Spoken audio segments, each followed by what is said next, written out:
Hello everyone, Manish Manda, I am your faculty of English language. So guys देखिए, जैसा कि मैंने आप लोगों से कहा था कि भाई हम एक सेशन लेकर आने वाले हैं जिसमें कुछ क्वेश्चन डिस्कस करेंगे जो आपके पटवारी एग्जाम के लिए आपके लिए काफी यूजफुल रहने वाले हैं। तो पूरे सेशन को आप लोग ध्यान से देखिए ताकि आप लोग समझ पाएं कि किस तरीके के क्वेश्चंस आपके एग्जाम में पूछे जाएंगे। यहाँ पर कुछ सैंपल क्वेश्चंस मैं आपको बताने वाला हूँ, उनको सॉल्व करके बताऊंगा और इससे आपको एक रफ आइडिया लग जाएगा कि आप जो एग्जाम में बैठोगे तो किस तरीके से क्वेश्चंस आपके सामने देखने को मिलेंगे और आप किस तरीके की अप्रोच उनको सॉल्व करने के लिए यूज करोगे। ठीक है, तो चलिए देखते चलते हैं अपन लोग। सबसे पहले हम यहाँ पे समझते हैं इसमें मैंने कौन कौन सी चीजें ली हुई है। तो गाइस देखो, यहाँ पे कुछ इंपॉर्टेंट क्वेश्चंस मैंने लिए हुए हैं जो आपके एग्जाम के लिए काफी महत्वपूर्ण रहने वाले हैं। Let's see. तो गाइस देखो, सबसे पहले हमारे पास ये जो क्वेश्चन दिया गया है, ये आपकी स्क्रीन पर ये क्वेश्चन है, आप लोग उसको रीड आउट करिए और अपने लेवल पर क्वेश्चन लगा के देखना है। बीच में आप वीडियो को रोक कर देख सकते हो और फिर आप आंसर चेक करना अपना कि आप कौन सा आंसर लगाते हो। तो देखो गाइस, फर्स्टली हमारे पास ये जो क्वेश्चन है डायरेक्ट, जिसमें जो डायरेक्शन है वो ध्यान से पढ़ना आपको सारे। Choose the appropriate article for the given sentence, मतलब ये जो सेंटेंस दिया गया है इसमें आपका अप्रोप्रिएट आर्टिकल कौन सा आप यूज करोगे ये आपको इसमें देखना है। ठीक है, तो क्वेश्चन आपकी स्क्रीन पे है, आप देख सकते हो और क्वेश्चन लगा के देखिए, फिर मैं आपको बताता हूं। Let's see. अभी हमारे पास ये जो क्वेश्चन है इसमें लिखा है India is country in Asia and capital is new Delhi. अब भाई ये जो सेंटेंस हमसे बोल क्या रहा है कि इंडिया जो है एशिया का एक देश है, ठीक है, और इसका जो कैपिटल है वो क्या है, वो है न्यू दिल्ली। तो गाइस देखो, आ कंट्री और ए, क्या दोनों में ए आंसर लगाए हम, या फिर आर्टिकल ए और द, ठीक है, या फिर आर्टिकल ए और एन, या फिर दोनों में द। तो जो बेस्ट चॉइस हमारा आंसर बनेगा वो क्या होगा। तो गाइस करेक्ट आंसर इस ब्लैंक में मैं यूज करूंगा आ कंट्री। वाई सो, क्योंकि एशिया के अंदर और भी कंट्रीज हैं, उनमें से इंडिया एक देश है। फिर हम आगे बढ़ते हैं। India is a country in Asia and the capital is new Delhi. तो यहां पर हमें आर्टिकल लगाना पड़ेगा द। तो हमारा करेक्ट आंसर कौन सा बनेगा, ए और the. This is your correct answer.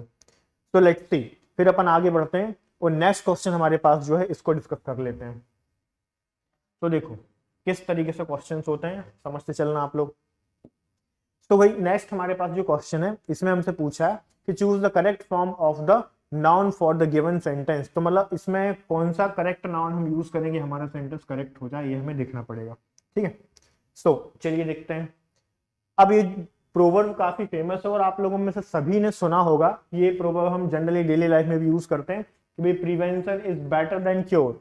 मतलब हम देखते हैं कि देखते भी कोई डिसीज है, क्यों ना वो डिसीज का ट्रीटमेंट करने के बजाय उससे बचाव किया जाए, वो ज्यादा बेहतर है। ठीक है, तो यहाँ पे देखो प्रिवेंटेबल तो आने से नहीं रहा, ये हमारा आंसर बनेगा नहीं। फिर हम देखते हैं प्रिवेंटिंग, तो इसकी भी कोई जरूरत नहीं क्योंकि वर्ब है तो। ठीक है, फिर देखते हैं प्रिवेंट, ये भी आपका वर्ब है, तो हमें चाहिए क्या, हमें चाहिए नाउन। तो करेक्ट क्या बन जाएगा, prevention is better than cure. So the correct answer would B prevention is better than cure. तो ये हमारा करेक्ट आंसर बनने वाला है। ठीक है, तो चलिए फिर अपन आगे मूव करते हैं। What about the next question.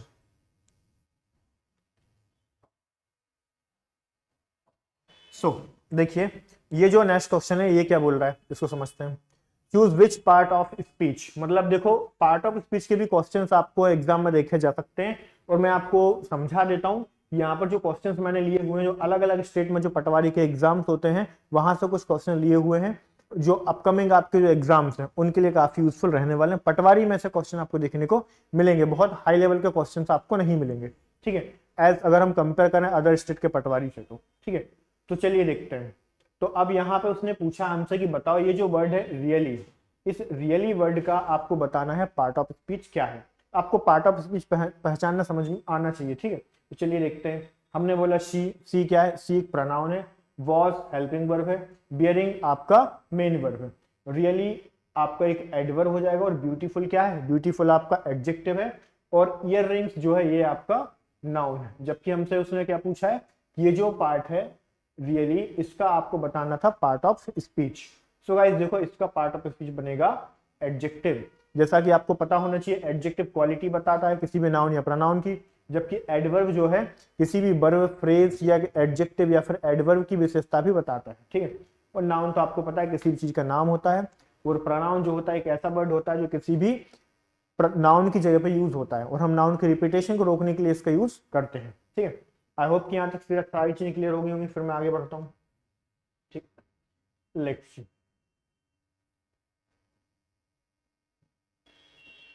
Question number 4 इसको डिस्कस करते हैं। अब ये क्वेश्चन नंबर 4 क्या है, इसमें एरर डिटेक्शन का क्वेश्चन हमें दिया गया है। अब इसको हम लोग समझते हैं। इसने बोला N essential component of any local management scheme is staff training which precedes before its introduction and continues throughout its operation। ठीक है, अब ये जो सेंटेंस है इसमें हमें ढूंढना है एरर, कि भाई कौन सा एरर लगाए हम इसमें, कौन सा करेक्ट आंसर हमारा बनेगा। सो गाइस देखो, यहाँ पर हमने चेक करा, वन बाय वन चेक करते चलते हैं। एन इसेंशियल, यहाँ पे इसेंशियल है तो कोई दिक्कत नहीं, करेक्ट है। कंपोनेंट है, ये भी करेक्ट है। Of any local management scheme, ये भी करेक्ट है, मतलब सब कुछ यहाँ पे सिंगुलर है। इज है, कोई प्रॉब्लम नहीं, यहाँ तक सब कुछ ठीक है। which precedes, ये भी करेक्ट है। before its introduction and continues, मतलब यहाँ पूरी बात प्रेजेंट सिंपल में चल रही, मतलब एवरीथिंग इज फाइन। जब हमें यहाँ पे कोई चीज समझ में नहीं आ रही, कोई एरर नहीं है, मतलब सब कुछ यहाँ पे करेक्ट है। तो गाइस यहाँ पर एक ऑप्शन और रहेगा नो एरर का, ठीक है। तो यहाँ पे नो एरर भी आपका आंसर रहेगा, तो ध्यान रखिएगा नो एरर है, इसमें ऑप्शन में नहीं है, लेकिन इसका आंसर क्या बनेगा, नो एरर बनेगा। जब ग्रामेटिकली कहीं पर कोई एरर नहीं है तो हम लोग क्या लगा देंगे, नो एरर। याद रखिएगा एरर डिटेक्शन के क्वेश्चन में हमें एरर ढूंढना होता है, बनाना नहीं होता, ठीक है। तो समझना, अगर एरर नहीं है तो नो एरर आंसर बनेगा।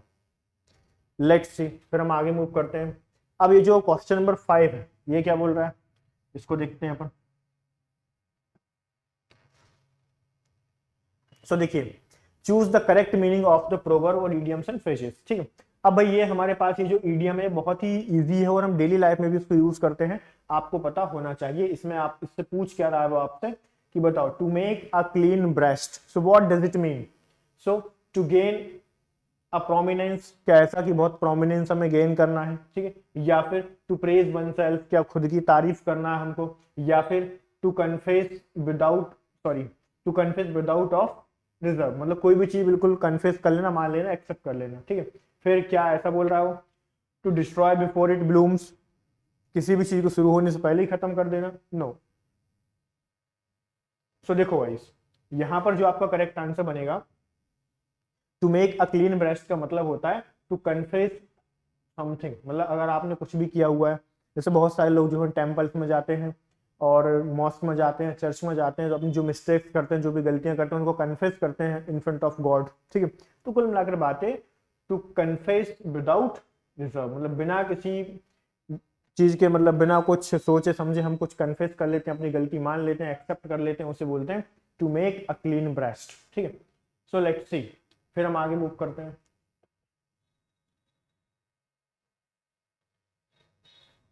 नेक्स्ट क्वेश्चन समझते हैं हम लोग।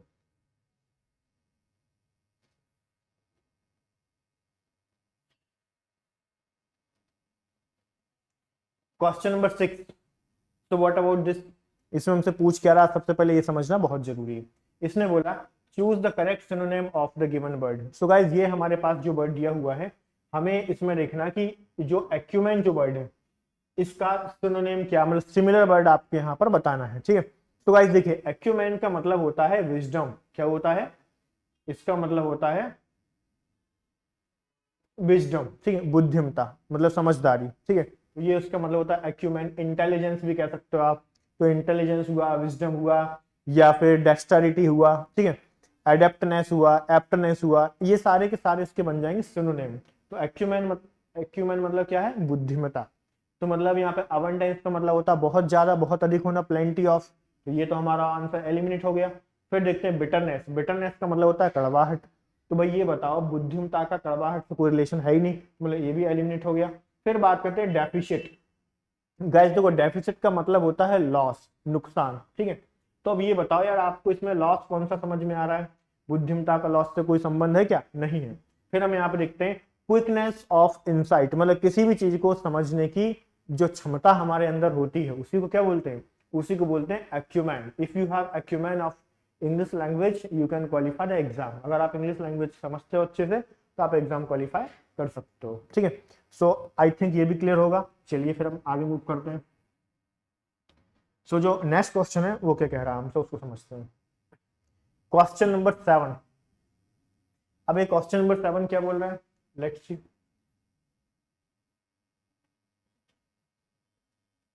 सो देखिए, in the following question sentence are given with blanks to be filled with an appropriate word. तो मतलब हमें ये जो वर्ड दिए हुए हैं इनमें से कोई अप्रोप्रिएट वर्ड को चूज करना है और हमारा आंसर लगाना है ताकि हम क्वेश्चन को सही कर सकें। सो देखिए, ही टेंड्स टू, तो अब ही टेंड्स टू इसने बोला हुआ है, मतलब क्या? He tends to any suggestion I make in meetings. तो मीटिंग्स में मैंने जो भी सजेशन दिए हैं उनको वो क्या करेगा? टेंड्स टू मतलब फॉलो करेगा, सिंपल सी बात है। तो डिफर तो आएगा नहीं, एग्री नहीं आएगा, ठीक है। फिर अब बताओ, यहाँ पर बनेगा अपना एक्सेप्ट, मतलब वो क्या करेगा? ही टेंड्स टू एक्सेप्ट, मतलब उसे जो मैंने डिसीजन दिए हैं, जो मैंने समझा है या जो बताया है उसको वो क्या करेगा? वो एक्सेप्ट करेगा, ठीक है। कोऑपरेट करने वाली कोई बात यहाँ पर हो नहीं रही। कोऑपरेट मतलब होता है किसी को समर्थन देना या साथ देना, सिंपल सी बात है, किसी का सपोर्ट करना। तो सपोर्ट वाली बात थोड़ी ना हो रही भाई, मानना है उसको, एक्सेप्ट करना है, तो एक्सेप्ट करेगा ना जो कुछ हमने बोला है, ठीक है। तो आई थिंक ये भी आपको क्लियर हो गया होगा। फिर मैं आगे मूव करता हूं। क्वेश्चन नंबर 8, इसको समझते हैं। अब भाई देखो, ये आपका पैराजंबल का क्वेश्चन है और ऐसे क्वेश्चंस भी आपको मिलेंगे देखने को, ध्यान रखना, ठीक है। मतलब सेंटेंस रीअरेंजमेंट, तो हमें ये जमाना है कि सेंटेंस में से करेक्ट सेंटेंस हमारा कौन सा होगा। तो उससे पहले मैं आपको 1 मिनट का टाइम दे देता हूँ, आप लोग पढ़ कर देख लो, इसको सॉल्व कर लो अपने लेवल पे, आप चेक कर लो, वीडियो को पॉज करके आप अपना आंसर लगा के देख सकते हो। सारा क्वेश्चन आपकी स्क्रीन पर है और फिर उसके बाद हम लोग इसको, अब मैं समझाता हूँ, एक्सप्लेन करता हूँ। अब देखिएगा, आपने ट्राई कर लिया हो तो। देखो, सबसे पहला हमारे पास सेंटेंस है, digital strategy focuses on using technology to improve business performances. चलिए ठीक है, फिर हम आगे कंटिन्यू करते हैं कि सेकंड कौन सा हमारा, ठीक है। फिर इसने बोला है, the business performance is improved by creating new product और री इमेजिनिंग करेंट प्रोसेसेस। फिर आगे बढ़ते हैं, इट ऑल्सो इंक्लूड्स। अब भाई देखो, ये बताओ, दोनों वर्ड्स में जो सी पॉइंट है और जो डी पॉइंट है, इनमें हमने इट का यूज किया है। अब आपकी समझ में आना चाहिए कि ये जो इट है वो किसके लिए यूज हुआ है। इट एक प्रोनाउन होता है, मतलब ये किसी न किसी नाउन को रिप्रेजेंट करेगा, ऑब्वियसली बात है। तो मतलब ये तो कंफर्म हो जाता हमारा कि भाई यहाँ पे सी और डी हमारा आंसर नहीं होगा। और एक चीज और आपके लिए काफी हेल्पफुल यहाँ पर हो सकती है कि आप क्या कर सकते हो, आप क्वेश्चन के थ्रू भी, ऑप्शन के थ्रू भी चलिए। तो जैसे आपने देखा कि ए बी सी, मतलब कुल मिलाकर बात ये है, ये तीनों में देखो ए दिया हुआ, मतलब ये मान के चलो कि ए आपके पहले नंबर पर आना चाहिए, सिंपल सी बात। मतलब सी और डी तो शुरू नहीं हो रहा है, नहीं बनेगा। अब बी को पढ़कर देखते हैं, the business performances is improved by creating new products और री इमेजिनिंग करेंट प्रोसेसेस। बिल्कुल ठीक, लेकिन भाई हम ओपनर ढूंढना पड़ेगा। ओपनर मतलब जो सब्जेक्ट मैटर होगा, जिस सब्जेक्ट के बारे में हम लोग बात कर रहे हैं, जहां से हमारी बात शुरू हो रही, तो सबसे पहले उस सेंटेंस को ढूंढना जरूरी है।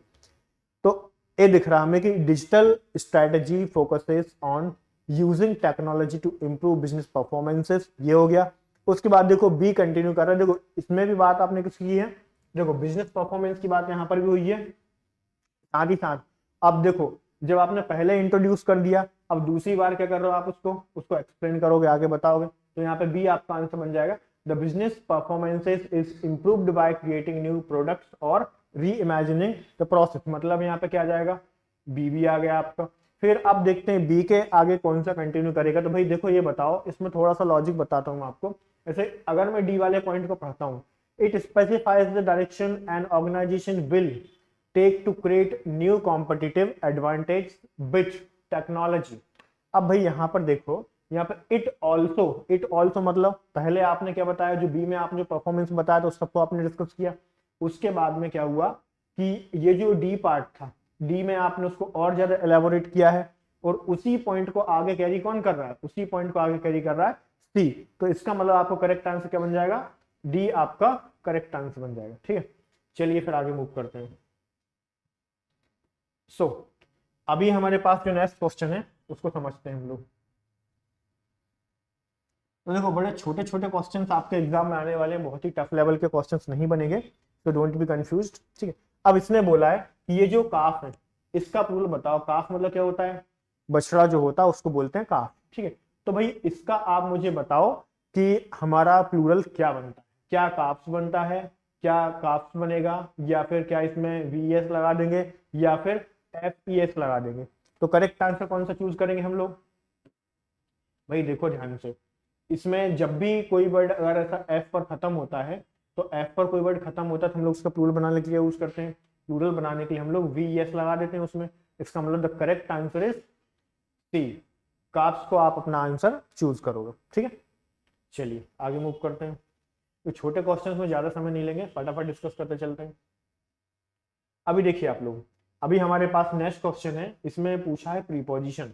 तो अब आप इस सेंटेंस को देखिए और अपने हिसाब से अपने प्रीपोजिशन का नॉलेज चेक कर सकते हो। देखो कितने क्वेश्चंस आप लोगों से बनते हैं। सो देखिए इसने बोला है the prime minister lives 10 Downing Street. तो कौन सा आंसर लगाएं इसमें? एट लगाएं, ऑन लगाएं, इन लगाएं या बाय लगाएं? तो भाई देखो, अगर मान लो कहीं पर भी मुझे पॉइंट ऑफ टाइम बताना हो या पॉइंट ऑफ प्लेस बताना हो, ध्यान रखना, अगर मैं यहां पर बात करता हूं पॉइंट ऑफ प्लेस की, तो आपको ये चीज समझना पड़ेगा कि पॉइंट ऑफ प्लेस के लिए हम लोग क्या यूज करेंगे? पॉइंट ऑफ प्लेस के लिए प्रीपोजिशन यूज होता है एट, ठीक है, तो समझिएगा, ठीक है। तो जैसे मैंने बोला कि भाई ही लिव्स एट मधुशाला, ही लिव्स एट, कहीं पर भी अगर कोई भी छोटा टाउन है, कोई भी जगह है, कोई भी पर्टिकुलर जगह की मैं बात करूं, अगर मैंने बोला he lives at MP Nagar, he lives at New Market, तो क्या है? तो ये कुल मिला के सर्टेन प्लेसेस होते हैं, और किसी भी सर्टेन प्लेसेस की बात करूंगा तो मुझे लगाना पड़ेगा एट, ठीक है। So at would be the correct answer. Let's move on. So अभी हमारे पास जो नेक्स्ट क्वेश्चन है, आप इसको देखिए।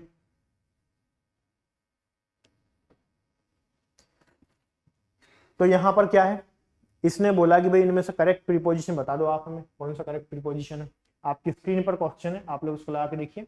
इसने बोला I think my best friend is talking bad about me, ठीक है। तो मैं समझता हूँ मेरा जो दोस्त है वो मेरे बारे में बहुत गलत बातें करता है। मतलब कैसे बात करेगा? My back. तो व्हाट डज इट मीन?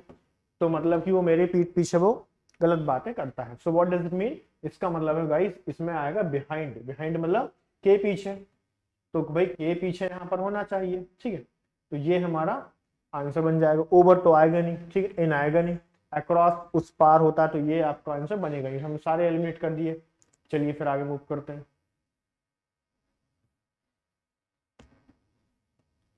तो नेक्स्ट क्वेश्चन जो हमारे पास है, क्वेश्चन नंबर 12, इसको डिस्कस करते हैं अपन लोग। इसने बोला आपसे identify the gender of the underline word his. अब इसमें बताओ, यहां पर ये जो वर्ड है अंडरलाइन कर देता हूं इसको भी ताकि आपको समझ में आए अच्छे तरीके से। ये देखो टॉय, ये जो टॉय है इसका आपको बताना है जेंडर। तो जेंडर पर्सोनिफिकेशन जो टॉपिक होता है, जो ऑफलाइन क्लासरूम होते हैं उसमें मैं आपको बताता हूँ, ठीक है, कि जेंडर क्या है, जेंडर के बारे में आपको समझाया जाता है।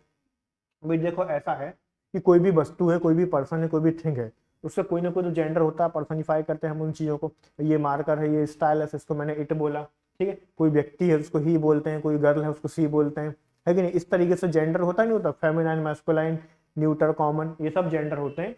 तो मैस्कुलाइन, फेमिनाइन, कॉमन, न्यूटन में से कौन सा लेगा? मतलब ये जो होता है ये किसी न किसी मेल को रिप्रेजेंट करता है, ये किसी न किसी फीमेल को रिप्रेजेंट करता है, ठीक है। उसके बाद में कॉमन जेंडर जो होता है ये प्लूरल सब्जेक्ट को रिप्रेजेंट करता है, ठीक है। कोई भी प्लूरल सब्जेक्ट में यूज करूंगा तो उसके लिए यूज करेंगे। और ये जो न्यूटर जेंडर है ये नॉन लिविंग ऑब्जेक्ट्स को बताता है, ठीक है। अगर मैं किसी भी नॉन लिविंग ऑब्जेक्ट्स की बात करता हूँ तो उसको रिप्रेजेंट करेगा। और जो स्मॉल एनिमल्स होते हैं ये उनको भी रिप्रेजेंट करेगा, ठीक है। और जो यंग चाइल्ड होते हैं, छोटे बच्चे, ये उनको भी रिप्रेजेंट करेगा। तो मतलब आप यहाँ पर अपना करेक्ट आंसर कौन सा लाओगे? करेक्ट आंसर आप देख सकते हो गाइस, यहाँ पर हमें एक चीज देखने को समझ में आ रही है, बात हो रही है किसकी? टॉय की, ठीक है। अब आप मुझे बताओ, जब मैं यहाँ पर टॉय की बात करूंगा तो टॉय आपका लिविंग है कि नॉन लिविंग है? This is non living object, so that's why यहाँ पे क्या यूज करना पड़ेगा हमें? यहाँ पर हमारा करेक्ट आंसर बनेगा डी, ठीक है। सो यहाँ पर neutral gender would be the right answer, ठीक। Let's move on for the next one, question number 13। अब ये क्वेश्चन नंबर 13 क्या कह रहा है?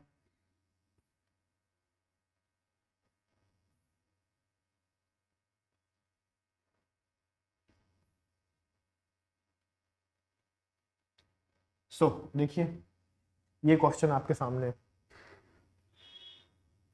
अब इसने बोला fill in the blank with the correct conjunction. अब आपको कंजक्शन यहाँ पर ध्यान देना है। तो either I drive to the airport, मतलब या तो मैं एयरपोर्ट के लिए खुद ड्राइव करूंगा, और क्या बोल रहा है वो? आई गेट अ टैक्सी, या फिर मैं टैक्सी ले लूंगा। दोनों में से कुछ एक मैं काम करूंगा। तो दोनों ऑब्वियसली बात, दोनों एक साथ तो कर नहीं सकता, ठीक है। तो भाई आपको ये पेयर पता होना चाहिए। क्या होना चाहिए? अगर मैं यहाँ पे यूज करता हूँ आइदर, ठीक है, तो ये पेयर आपको पता होना चाहिए आइदर के साथ क्या लगता है। और अगर मैं यहाँ पे यूज करता नाइदर, तो फिर नाइदर के साथ क्या लगाते हैं? नाइदर के साथ यूज करते हैं नॉट। नॉट ओनली होता तो बट ऑल्सो। ठीक, जो पेयरिंग आपको पता होना चाहिए। अगर वीदर होता तो वीदर होता तो और, ये पेयर आपको पता होना चाहिए। तो करेक्ट आंसर क्या बनेगा? करेक्ट आंसर बनेगा सी। बहुत ही इजी क्वेश्चन है। Let's move on 14। तो क्वेश्चन नंबर 14 ये क्या है, इसको भी समझ लेते हैं। ठीक, तो अभी इसने बोला है क्लॉस्ट्रोफोबिया। अब ये जो वर्ड हमारे पास ये हुआ क्या? क्लॉस्ट्रोफोबिया। मतलब यार फोबिया का मतलब क्या होता है? फोबिया का मतलब होता है डर, कि आपको जो अलग अलग चीजों से डर लगता है तो वो क्या है, उसको हम लोग समझते हैं। तो देखो, इसने बोला है क्लैस्ट्रोफोबिया, तो इन सब के मीनिंग भी मैं आपको बताते चलता हूँ। फियर ऑफ नैरो एस्केप, तो हमारा जो करेक्ट आंसर बनेगा वो क्या बनेगा? फियर ऑफ नैरो एस्केप और एनक्लोज स्पेस। तो अगर आपको किसी बंद जगह पर छोड़ दिया जाए या फिर किसी कमरे के अंदर बंद करके छोड़ दिया जाए तो आपको जो डर लगता है उसे बोलते हैं क्लैस्ट्रोफोबिया। ठीक है, फिर उसके बाद इसने पूछा हमसे कि फियर ऑफ पब्लिक और ओपन प्लेस, इसको क्या बोलेंगे? तो भाई देखो, इसके लिए आप लोग वर्ड यूज कर सकते हो एंथ्रोपोफोबिया। एंथ्रोपोफोबिया ये वर्ड भी आप लोग यहाँ पर यूज कर सकते हो। साथ ही साथ एक वर्ड और होता है डेमोफोबिया। आप ये डेमोफोबिया वर्ड भी यूज कर सकते हो। तो एग्जाम में आपको ध्यान रखना, कोई सा भी पूछ ले हमसे, कोई दिक्कत नहीं। अब इसने बोला फियर ऑफ हाइट, तो फियर ऑफ हाइट को क्या बोलते हैं? इसको बोलते हैं एक्रोफोबिया। एक्रोफोबिया। उसके बाद में इसने पूछा कि फियर ऑफ स्ट्रेंजर और फॉरेनर्स, तो जो लोगों से, जो अननोन लोग हैं उनसे डर लगता है, या फिर कुछ अलग लोगों से डर लगता है जो स्ट्रेंज हो हमारे लिए, जिनको हम जानते ना हो। सिंपल सी बात ये है, ठीक है। तो उसको क्या बोलते हैं? इसके लिए हम लोग वर्ड यूज करते हैं जेनोफोबिया। ठीक है, जेनोफोबिया मतलब जो अननोन लोगों से जो हमें डर लगता है उसे बोला जाता है जेनोफोबिया। तो इतने सारे वर्ड हैं, अब मैंने आपको एडिशनल वर्ड बता दिए। अब एग्जाम में कोई सा भी पूछे आपको लगा देना। ठीक है, नेक्स्ट क्वेश्चन नंबर 15। अब आप मुझे बताइए कि इसमें क्या है, क्या पूछा गया हमसे। इसने बोला है कि choose the appropriate option with the correct punctuation mark. मतलब हमें ये देखना कि आपको पंक्चुएशन मार्क्स के बारे में पता होना चाहिए। Punctuation mark in the sense, भाई आप फुल स्टॉप कहाँ लगाते हो, कॉमा कहाँ लगाते हो, कॉलन कहाँ लगाते हो, सेमी कॉलन कहाँ लगाते हो, क्वेश्चन मार्क कहाँ लगता है, एक्सक्लेमेटरी मार्क कहाँ लगता है, इसे बोला जाता है पंक्चुएशन। ठीक है, तो चलिए ये जो सेंटेंस है, इसने बोला alas have you heard the news about the death of our prime minister. तो वो कंफर्म कर रहा है उससे भी, क्या तुमने सुना कि प्राइम मिनिस्टर की डेथ हो गई। तो भाई यहाँ पर तो क्वेश्चन वाली बात आ गई, तो ए वाले में तो भी क्वेश्चन थोड़ी ना कर रहा है, वो तो बस इन जनरल उससे बात कर रहा है, तो क्या आप जानते हो, ऐसा है। ठीक है, तो मतलब क्वेश्चन नहीं कर रहा है, तो मतलब ए आपका आंसर हो गया एलिमिनेट। ठीक है, फिर अपन देखते हैं सेकंड को। इसने बोला अलास। अलास ये जो वर्ड है ना, अलास। अब भाई अलास वर्ड का मतलब क्या होता है? ये दुख व्यक्त करने के लिए होता है, शोरो, है ना। अगर कोई व्यक्ति दुखी है, उसे ग्रीफ है, ठीक है, तो दुख व्यक्त करने के लिए हम यूज अलास, ऐसा। ठीक है, तो वो दुख व्यक्त करने के लिए यूज होता है। फिर देखते हैं alas have you heard the news about the death of our president. तो ऐसा उसने बोला कि डेथ ऑफ आवर प्रेसिडेंट, क्या आप जानते हो उसके बारे में? तो भाई करेक्ट आंसर आपको क्या बन जाएगा? बी, क्योंकि ये दुख को व्यक्त कर रहा है। ठीक है, फिर हम आगे बढ़ते हैं। अलास, यहाँ पे कॉमा आ गया तो मतलब ये तो आंसर है ही नहीं। फिर इसमें क्वेश्चन मार्क आ गया, आंसर आपका बनेगा नहीं। तो सी और डी को हमें देखनी है। ठीक, सो लेट्स सी, फिर हम आगे बढ़ते हैं। क्वेश्चन नंबर 16, इसने क्या बोला? देखिए, ये जो क्वेश्चन नंबर 16 है, ये क्या कहता है, इसको डिस्कस कर लेते हैं। सो देखिए, choose the correct form of the model auxiliary verb. तो मतलब हमें मॉडल ऑक्सिलरी वर्ब जो है उसका हमें करेक्ट फॉर्म देखना है कि भाई क्या लगाएं 16 में। इसने बोला है it was crazy of you to drive like that, you have killed somebody. मतलब क्या? ये बड़ा क्रेजी तरीका है आपको जो ड्राइव करने का, ये बहुत गलत तरीका, मतलब वो बताना चाह रहा है भाई ऐसा ड्राइव नहीं करना चाहिए था, तो ये काफी क्रेजी तरीका आपको ड्राइव करने का। ठीक है, आप क्या कर सकते थे? आप इस तरीके से ड्राइव करके किसी को मार सकते थे। तो मतलब सिंपल सी बात है, हम बात कर रहे हैं किसकी? पास्ट की। क्यों, कहां से पता चल रहा है, देखो it was a crazy of you to drive like that, तो इस तरीके से ड्राइव करना बहुत ही पागलपन टाइप का था। तो कैन तो आएगा नहीं, नीड की जरूरत नहीं है, ऐसा ड्राइव करने की जरूरत थी क्या आप, नो। शैल दूर दूर तक नहीं आएगा क्योंकि फ्यूचर में यूज होता है, तो इसका मतलब करेक्ट आंसर क्या बनेगा, करेक्ट आंसर बनेगा आपका कुड। तो पास्ट इवेंट बताना है तो इसके लिए क्या लगाते हैं, इसके लिए लगाते हैं कुड। पूरे सेंटेंस का मतलब क्या हुआ, इसका मतलब ये हुआ ये बहुत ही क्रेजी था कि आप इस तरीके से ड्राइव कर रहे थे, आप किसी को मार सकते थे, ठीक है, इसलिए could would be the right answer. Let's move on. तो ये क्या बोल रहा है, इसको समझ लेते हैं। क्वेश्चन नंबर 17 देखिए, इसने बोला identify the passive of the given sentence. तो ये जो सेंटेंस आपकी स्क्रीन पर है, इसका आपसे पूछा गया पैसिव, आप इसका पैसिव बताइए, ठीक है। तो चलिए देखिए, there was somebody following us, तो कोई हमें फॉलो कर रहा था, मतलब सबसे पहले आपको चेक करना है टेंस कौन सा है, पास्ट, वो भी पास्ट का कौन सा, past continuous. Somebody was following, तो कोई व्यक्ति हमें फॉलो कर रहा था। तो देखो समवन वॉज फॉलोइंग अस, ऐसा आएगा क्या, नहीं ना, ये तो आपने वैसा वैसा लिख दिया, ठीक है। फिर अपन देखते हैं B were being followed by somebody, या फिर बी वर फॉलोड, या फिर बी आर फॉलोड, तो भाई ये तो आएगा नहीं, ये भी नहीं आएगा, ठीक है। तो जब भी आप कंटिन्यूस टेंस का, देखो शॉर्टकट बताते, जब भी आपको कोई भी कंटिन्यूस टेंस दिखाई दे, चाहे वो प्रेजेंट का हो चाहे फ्यूचर का हो, सबसे पहले आपको क्या चेक करना है पैसे में, सबसे पहले आपको चेक करना है बीइंग, कि जो कंटिन्यूस टेंस होता है उसमें लग जाता है बीइंग। अब देखो आप पूरा सेंटेंस भी नहीं पढ़ोगे तो बीइंग देख के लगा दो, ये आपका आंसर बन जाए, हो गया, ठीक। तो B would be the correct answer, we were being followed by someone, ये आपका आंसर होगा। Let's move on for the next one.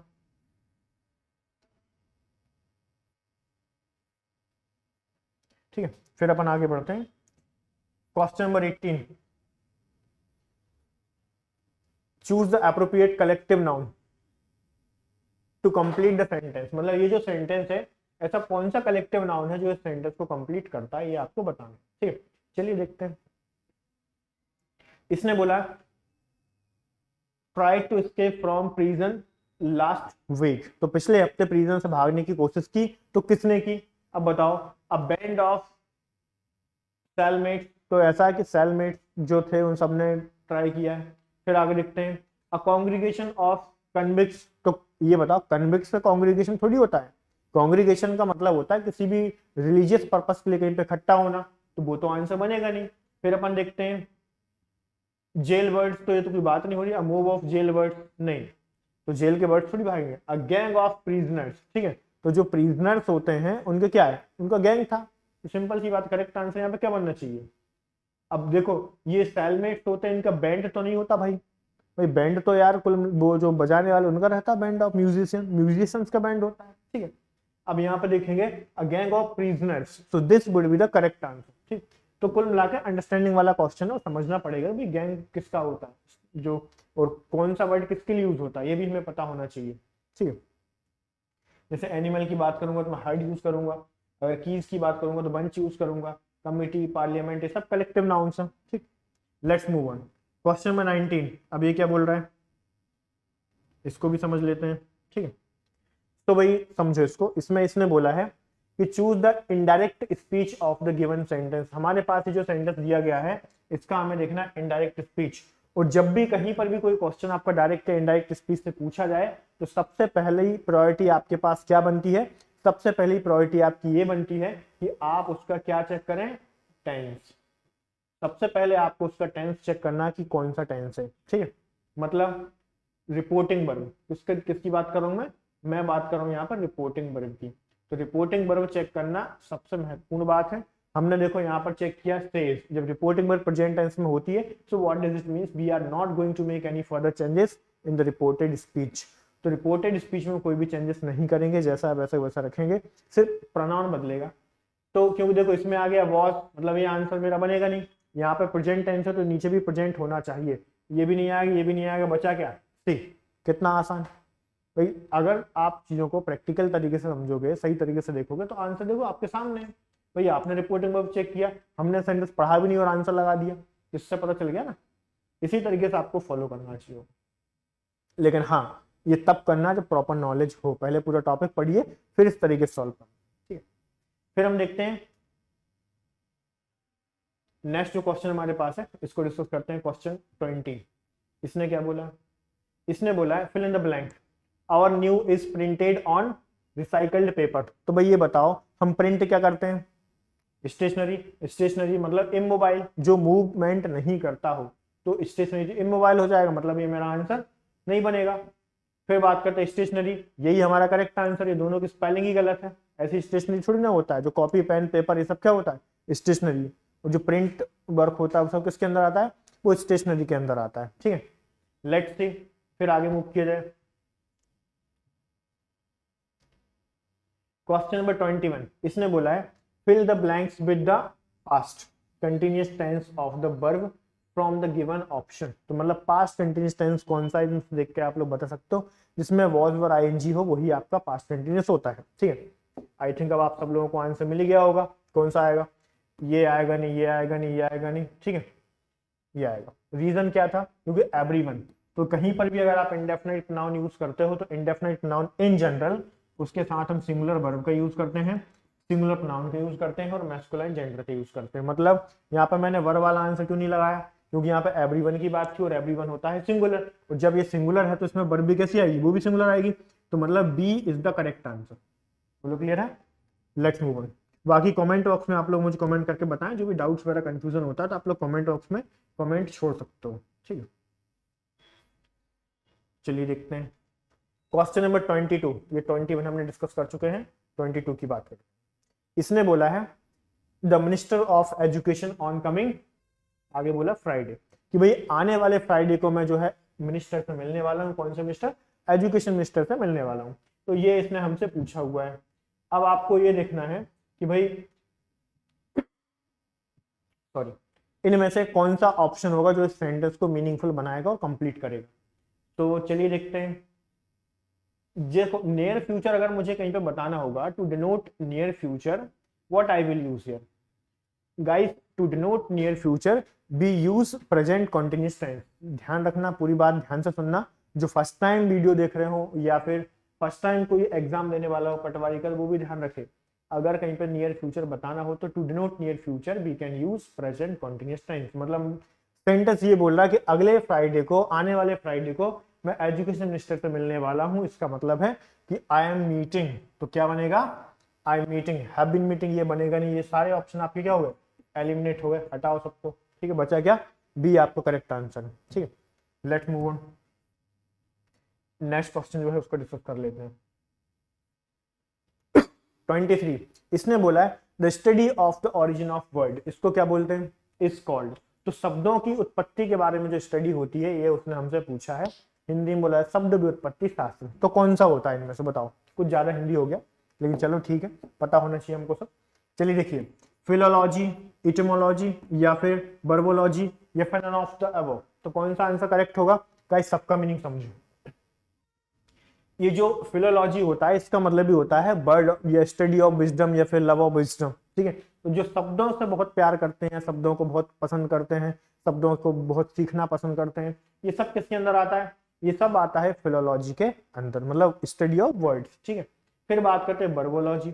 इसमें भी सेम चीज है, अलग अलग जगहों से जो शब्द आते हैं, अलग अलग चीजों से हम जो वर्ड लेते हैं, नोवेल्स में, फिक्शंस में, कहाँ कहाँ से कौन सा शब्द है, ये सब चीजों को क्या बोलते हैं, उसको बोलते हैं वर्बोलॉजी। लेकिन अब अगर इस वर्ड के बारे में स्टडी की जाए कि जो वर्ड आप जो लिख रहे हो ये कहाँ से लिया गया है या उसका ओरिजिन क्या है, मतलब सबसे पहले इस वर्ड को किस तरीके से कॉइन किया गया है, अगर इस बारे में जो स्टडी होती है, इसके ओरिजिन की स्टडी होती है, तो उसे बोलते हैं इटिमोलॉजी। समझ गए, मतलब किसी भी शब्द की उत्पत्ति कहाँ से हुई है, स्टार्ट कहाँ से हुआ है, उसे बोला जाता है इटिमोलॉजी। बोले is it clear to all, let's move on for the next one. फिर बात करते हैं क्वेश्चन नंबर 24। अब इसमें क्या प्रॉपर्टी है समझते हैं, क्या कॉन्सेप्ट है इसका। इस सेंटेंस में दो ब्लैंक दिए हुए हैं और हमें ऑप्शंस में से डिसाइड करना कि कौन से दो ब्लैंक्स हैं जो इसको करेक्ट करेंगे। ठीक है, चलिए देखते हैं। इसने हमसे बोला है I am always my keys and new ones made. मतलब क्या हुआ, पहली बात तो उसने एम लगा दिया जिससे मुझे पता चलेगा कि बात हो रही कंटिन्यूस की, कंटिन्यूस की बात हो रही, मतलब इसमें ये भी मुझे पता चल गया कि मुझे आईएनजी फॉर्म यहाँ पर यूज करना है। तो बस इसके बाद ज्यादा कुछ पता करने की जरूरत ही नहीं, बी आंसर लगाओ। I am always losing my keys and getting new ones made, ऐसा उसने बोला है कि मैं अपनी कीज खो रहा हूँ, नई कीज मुझे बनवानी पड़ रही है, ठीक है। तो वैसा तो हमारा बी करेक्ट आंसर बन जाएगा। Let's move on for the next question. 25, भाई समझो जरा इसको, इसमें क्या बोला इसने, सी वॉज लॉस्ट बर्ड्स। तो सिंपल सी बात है कि कोई ऐसा इंसिडेंट हो जाता है कि कई बार हमारे शब्द खत्म हो जाते हैं या फिर हम समझ ही नहीं पाते कि यार अब इस सिचुएशन में क्या बोले। तो फिर भाई देखो, ऐसे अगर कहीं पर आपके पास कोई भी सेंटेंस आता है, तो अगर कहीं पर लिखा हो लॉस या फिर लिखा हो शॉक, अमेज, अमेजमेंट या फिर परप्लेक्सिटी, ठीक है, तो इस तरीके के कोई भी वर्ड आते हैं, सरप्राइज, तो भाई इन सब के पहले आपको पता होना चाहिए कि आपको यहाँ पे क्या लगाना है, आपको यहाँ पे यूज करना होता है प्रीपोजिशन एट। तो एट यूज करोगे, मतलब इतना तो आपको समझ में आ गया कि the correct answer is D. तो करेक्ट आंसर आप कौन सा लाओगे, डी आपका करेक्ट आंसर बनेगा, ठीक है। So she was at a loss of words, तो उसके कोई शब्द नहीं थे, वो कंफ्यूज हो गई थी, कुल मिला के बात ये। फिर हम आगे मूव करते हैं, क्वेश्चन नंबर 26। अब ये क्या बोल रहा है, इसको भी समझ लेते हैं। ग्रेगेरियस, ये जो वर्ड दिया हुआ ग्रेगेरियस, तो इसने पूछा है कि आप ये बताइए कि इसका भाई सिनोनिम क्या है। सिनोनिम मतलब जो समानार्थी शब्द होते हैं उनको बताना है, ठीक है, पर्यायवाची। तो भाई ग्रेगेरियस का मतलब यहाँ पे देखो, एक ऑप्शन और मैं यहाँ पे दे देता हूँ, ग्रेगेरियस, सोशल, आइसोलेटेड, या फिर मैंने यहाँ पे एक और लिख दिया अलोन, ठीक है। अब बताइए तो इनमें से करेक्ट आंसर कौन सा बनेगा, करेक्ट आंसर इसका बनेगा सोशल। ग्रेगेरियस का मतलब क्या होता है, ग्रेगेरियस का मतलब होता है जो समाज में रहना पसंद करता हो। एमिएबल भी कह सकते हो आप, इसके लिए बहुत सारे वर्ड यूज कर सकते हो, एमिएबल कह सकते हो या फिर अफेबल भी कह सकते हो, ठीक है। आप इसके लिए एक्सट्रोवर्ट वर्ड भी यूज कर सकते हो, जो लोगों के बीच में रहना पसंद करता हो, सोशल, एंगेजिंग, ठीक है। ये सारे के सारे मीनिंग आपके बन जाएंगे। तो मतलब the correct answer is social. Isolated तो यार बिल्कुल अलग कर देना होता है, किसी को अलोन कर देना, क्योंकि आपको ये बात अच्छे समझ में आए, कोविड के टाइम पे एक वर्ड था आइसोलेशन। तो आइसोलेशन क्या था, अलग करना लोगों को, है ना, तो वो था। चलिए फिर आप आगे बढ़ते हैं, क्वेश्चन नंबर 27। भाई इसमें आपको बताना है कि हमारा करेक्ट आंसर क्या है, ऑप्शन कौन सा है, प्रीपोजिशन बताना है, ठीक है। Do you object my opening Windows, मतलब वो ये कह रहा है कि क्या मेरा विंडो खोलने से आपको कोई प्रॉब्लम है, नहीं है, ठीक है। तो भाई देखो, कहीं पर भी अगर ऐसे वर्ड आते हैं, जैसे मैंने आप लिखा एक वर्ड ऑब्जेक्ट हो गया, ठीक है, या फिर मैं बात करूं यहाँ पे सब्जेक्ट, या फिर मैं बात करूं ऑर्डर, या फिर सजेस्ट, सजेस्ट, तो इन सबके साथ क्या आता है, कमांड, इन सबके साथ आपको यूज करना पड़ेगा टू। रिक्वेस्ट हो गया, इन सब में आपको लगाना पड़ेगा to. The correct preposition is to, इन सबके साथ टू लगाते हैं, ध्यान रखिएगा, एग्जाम में कोई क्वेश्चन आए तो टू लगाना, ठीक। लेट्स मूव ऑन, फिर बात करते हैं क्वेश्चन नंबर 28। तो क्वेश्चन नंबर 28 में क्या बोला इसने, सेम चीज है, आर्टिकल का क्वेश्चन है। अब आर्टिकल का क्वेश्चन है तो आई थिंक यार बेसिक टॉपिक है, सबको बनना ही चाहिए अच्छे तरीके से, वो नहीं बनता तो रिवीजन जरूर कर लेना, क्वेश्चंस इसमें से आने वाले हैं एग्जाम में। इसने बोला फॉर द गिवन ऑप्शन, इसमें इन ऑप्शन में से बताना है, he always has, perfect tense है, egg for breakfast and exercise for an hour. तो देखो भाई ऐसा है, जब प्रोनाउंशिएट करने पर अगर वॉवल साउंड आता है, तो प्रोनाउंशिएट करने पर अगर वॉवल साउंड आता है, इसका मतलब ये हुआ कि हमें वहां पर आर्टिकल एन लगाना होता है, ठीक है। तो ध्यान से देखो, एग, तो एग किससे शुरू हो रहा है, कौन सा साउंड आ रहा है, एग के साथ भी जो साउंड आ रहा है वो आ रहा है वॉवल साउंड, तो इसका मतलब है कि यहाँ पे क्या लगाना पड़ेगा, एन लगाना पड़ेगा। फिर अपन देखते हैं फॉर एन आवर, यहाँ पर भी क्या लगा देंगे, यहाँ पर भी एन लगा देंगे, बोलो क्लियर है, ठीक है। तो the correct answer would be an, ठीक है। चलिए आगे मूव करते हैं, क्वेश्चन नंबर 29। भाई देखो ध्यान से समझिएगा, सारे क्वेश्चन काफी अच्छे तरीके से एक्सप्लेन कर रहा हूं।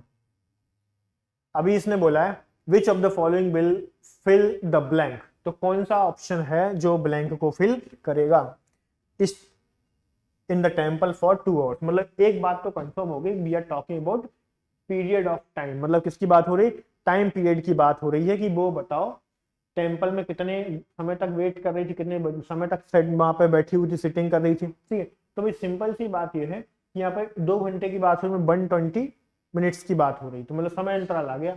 इसका मतलब है तो ये तो आएगा नहीं, जब टाइम की बात होती तो हैज बीन आता ही नहीं आता, तो मतलब ये भी नहीं आएगा।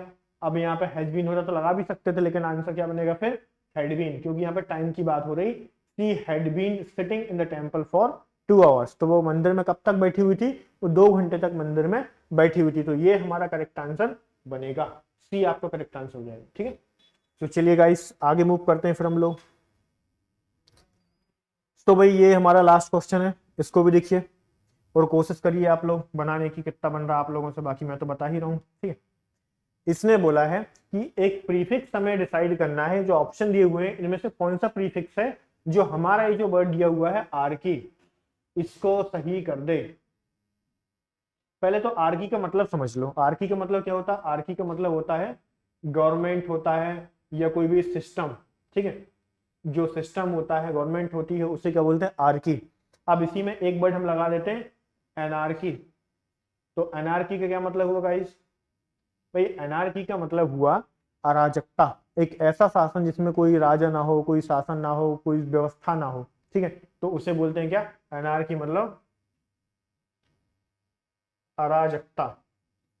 तो ये चीज आपको समझ में आनी चाहिए, तो अराजकता होता है। ठीक है, तो ये हो गया।